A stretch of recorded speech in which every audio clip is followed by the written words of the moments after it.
I'm 62. I was homeless for 10 years. I lived here on Skid Row. I was in shelters. I was drinking and doing drugs, rock cocaine, and because I just more or less gave up.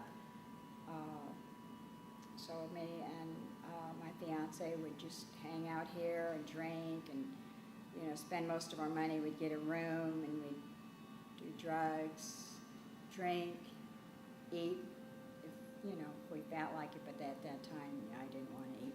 I was depressed, had a lot of stress on me, and I just said, that wasn't the way, though. It wasn't the way out. And I had a ranch in the 90s, and I raised horses, and my fiance then of 20 years was a heroin addict, and he wasn't paying the bills, so we lost the ranch. We had to sell it, the horses and horse trailer, everything. And then I became homeless and came down here. I was living in the high desert where I had my ranch and feeling. And I was lost. I was going in a circle. My fiance and I just we'll work on something positive tomorrow, It was just all about drinking. We did drugs, but not often because it's expensive. Drinking, well, we'd share a beer. That's all I was drinking. I was tired. I was tired of drinking, tired of having no money, tired of drugs. I just did it because I was angry with myself, I guess, trying to hurt myself, but that wasn't the answer. My son is incarcerated. He's been in 14 years for his third strike. I hadn't seen him in 15 years, and my first visit to see him was last Sunday. They arrested him because he tried to help this gal that was beat up. Her boyfriend beat her up.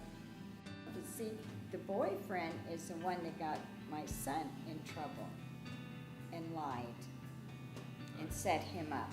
And they took him to jail, and he's been in ever since. He's been in 14 years, and he's looking at 15 to life.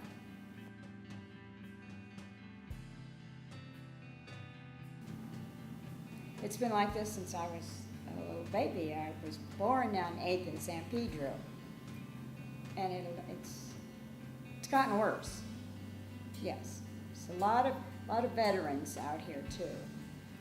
That have just given up fighting the war, and there is help, but then there isn't help for them, so they just drink their little lives away. They've got an amputated leg or an arm or mental, from the war, but they don't want to go get help.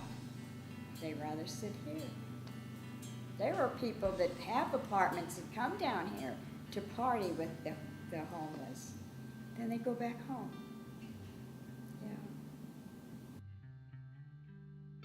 There's certain areas that people do rock cocaine. There's another street that they do heroin.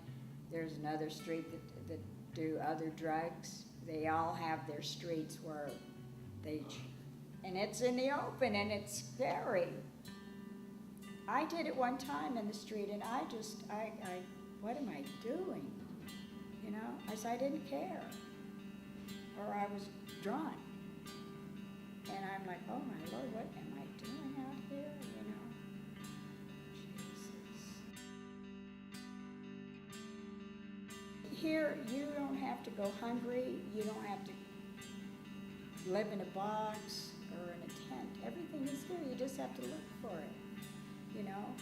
You can't starve out here. There's too many places. A lot of them have just given up.